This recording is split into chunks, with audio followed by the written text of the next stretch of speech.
To understand the nature of reality, I will give the example of a car. Of you not so much being the car, but rather being the driver of the vehicle. So, you being the driver, you make sure that your car is in balance, that it has an equilibrium, that all the parts are functioning well. What helps this happen? Meditation, fixing your thought patterns, doing that work, doing the work to align with yourself, to align the vehicle. You as the observer of your mind and of your body, you do the work to align. Now when you want to go on a trip being the adventure of life, you're going to have to optimize yourself according to the trip at some points. Your journey might take you all the way to New York, say. You're driving all the way to New York. Now, there are many different streets on your way to New York. There are highways. There may come points where you go to little towns for some reason, maybe to fill up on gas. The point is that there's different sections in that journey. In life, there is different sections and different rhythms. There are rhythms of high and rhythms of low. Everything is dual. Everything is twofold, yet it is one. So in the rhythms of high, if you are the driver, the person controlling the vehicle, you will have to go faster. In life, there are stages where you're going to have to pick up the speed. You might have to work more, and by work I mean focus more, focus on certain things more, and that might mean neglecting other parts of your being.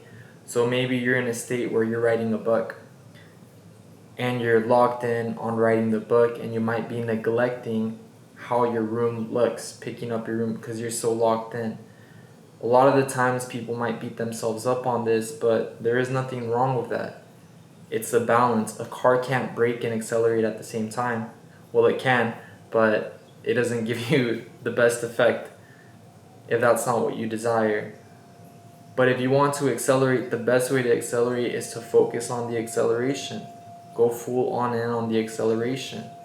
So going back to the book example, I actually give this example because an enlightened teacher, Eckhart Tolle, if you guys are familiar with him, a lot of teachings about being in the present and on the ego. When he was writing The New Earth, he said that he was so focused, so in the now with writing the book, that he noticed that his surroundings in his house would be kind of a mess. But that's because he was so locked in on this. And yesterday, I went on a hike with my brother, and we reflected upon his journey in university. And he became locked in university, especially his sophomore year, when he started taking those business courses. But he started neglecting his body a little. Not so much neglecting it, but his focus was largely on the studies, on the mental aspect. And I told him, hey man, even though you might think a certain way of how your body looked, if somehow society or people could see auras or just see through that and see the beauty of the intelligence that you had attained in that state, you mastered the attainment of knowledge, it would be a different story, because he was feeling a certain way about how his graduation picture looked, how compared to the other people on the stage he might have looked differently. And I told him, hey man, like you might think this way, but everything's perspective. If people could see through that and see the knowledge, it would change the perspective completely. And it comes to another understanding as well. You are not your body. No one is their body. Although you can master the body, and mastering the body is subjective to every single reality. It's different. There's no one perfect body and one bad body. If we were in a zombie apocalypse, you'd want to look a certain way. If there was a food shortage, you'd want to look a certain way. It's all relative to what position you are in life, what your present moment is, and what your desires are. And that's the beauty of life. It's a buffet of diversity. If you don't want something in a buffet, you simply just let it be there, but don't put it in your plate. some people, we've decided to incarnate with certain things in our plate, certain bodies that we might have wanted, that we might get lessons from.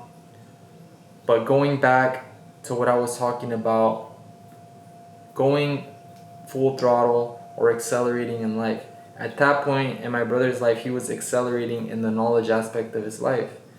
And it was taking so much time and focus of his life that the other areas were kind of getting off balance. However, this balance always comes back. And there's a time when it comes back, because the formula of the universe is always set to find balance. Yin, yang.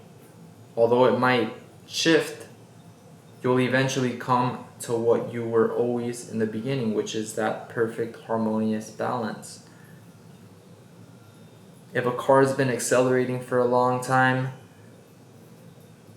deceleration is required to come back to a state of harmony, a state of balance. So don't judge yourself if you are in a state of life where you need to decelerate, where you need to become receptive, more feminine, if that makes sense. Feminine energy being receptive, allowing, not so much doing, but allowing, chilling out and allowing the universe. It's a different part of the tide. Look at the ocean. These laws are ever present everywhere. The ocean. It might get rampages of waves, but it comes back slowly. And there's times where it goes hard, maybe in a full moon or for some reason, but for some reason it always comes back to its equilibrium at some point of the year, someday. It's all relative to that position and to the harmony of the universe. Like I said, there's a perfect balance going on in the world, and you yourself are a very critical part of the world. As insignificant as you might think you are, which is completely false, you have eternal worth. You are a very important aspect of the universe because you are helping with the balance of it. Negative and positive, both are necessary for balance. Think yin and yang. A photograph without the darkness in it, the light can't stand out. You need both. It's part of the balance. I just watched Oppenheimer 2. Gets really dark, but he created the nuclear bomb. He assembled the cooperative components to that happen. Now you could get to destiny and stuff, that was his calling, but something that brought him comfort was reading the text in the Bhagavad Gita that said, I have now become the destroyer of the world, when Vishnu said that. And it brought him some relief, because he thought, okay, God is everything. He even has an aspect of himself which is a destroyer, because it is all encompassing. There is destruction, there is rebuilding. And I know it's a paradox, it might be hard to understand, but at the end of the day, it's everything and it's both and it's one. So it brought him relief knowing that destruction is also an aspect of all that is. The infinite creator contains destruction, and it contains creation as well. So you being the driver of your vehicle, of your life journey, it's okay if there's a lot of curves in your journey right now. It's okay if you have to accelerate. It's okay if you have to decelerate. You have to acknowledge these rhythms. Because if you don't acknowledge them, and if you don't start adapting to these seasons in life, you are going to feel discomfort. You are going to feel pain. Think if you're driving a car and there's a lot of curves and you start trying to drive super fast or a certain type of way that's just not going with the rhythm of the road, you're going to fall off of the road, and that's going to be painful. Or other things are going to happen that's just not going to let you go through where you're supposed to go, to the destination you're supposed to go, as smooth as it should go if you were adaptable to those seasons. And balance feels beautiful.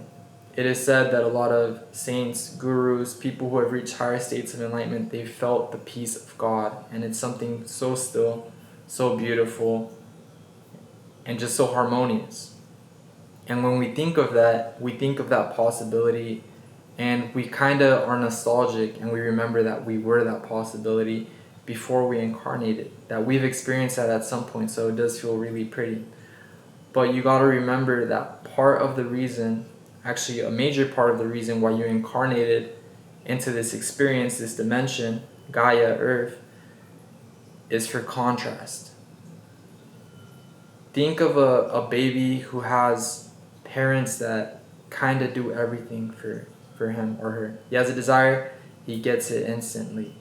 Now, there's not a lot of growth when you're in a situation like that because you have everything handed to you. This is kind of how it is in the non-physical. I know it's maybe getting a little esoteric, but you're not as shaken. You remember everything. You know how the laws of the universe work. When you enter this dimension, it's shocking because you go through a forgetting process. That's why it shakes you up. But through the laws of the universe, when you forget these, when you remember it, you get a greater understanding and a greater sense of connection than if you would have stayed in that nested, feathered state of the non-physical where you knew everything. To the extent you feel pain, you will start, if you transmute that energy to empowered energy, to positive energy, you'll feel the deepest peace you've ever felt. And I'll tell you this firsthand from my experience with crippling anxiety and states of sinking to depression, lower states of consciousness. Since I sunk low and I experienced those levels of energy, I was able to transmute that energy. Something that helped me a lot was realizing that energy is energy, it's neutral. You are the alchemist of that energy, and you decide what energy you want to energize. The thoughts in your head, you get to decide which thought you energize by the focus you give it. But you could also let it go like a cloud. They're just there.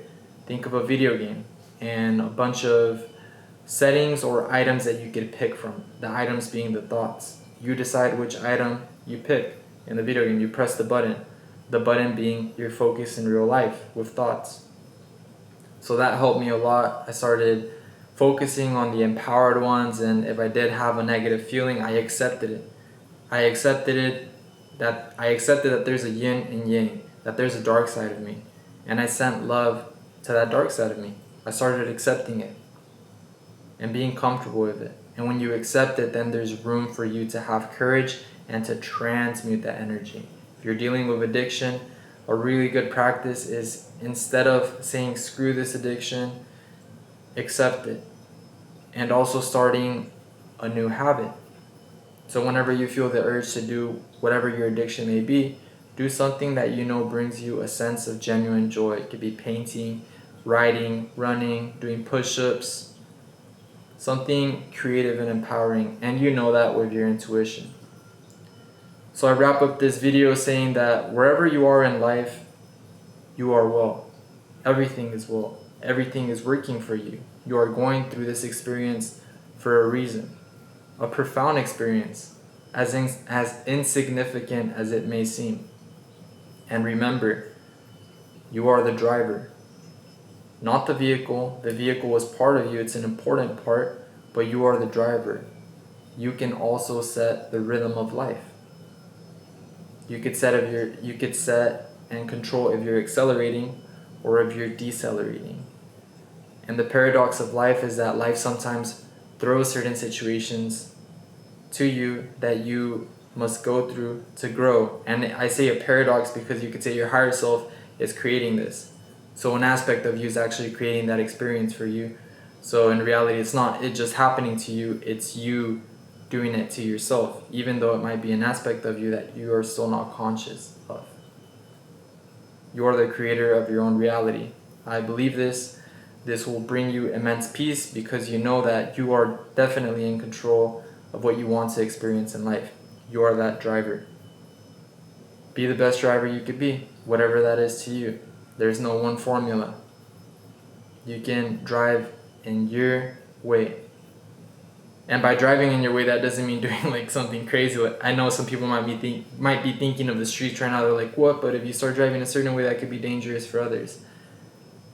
Everyone is unique. Even the way that you grab the wheel is different. So do it your unique way and the way that makes you feel content. Thank you for watching the video, everyone. I hope you guys gained some clarity, got some answers. Comment if you guys want a video on a certain topic or thing. I'm thankful for you guys, and I'm wishing you the best in your life experience and in your present moment, because that's all we have. Thank you.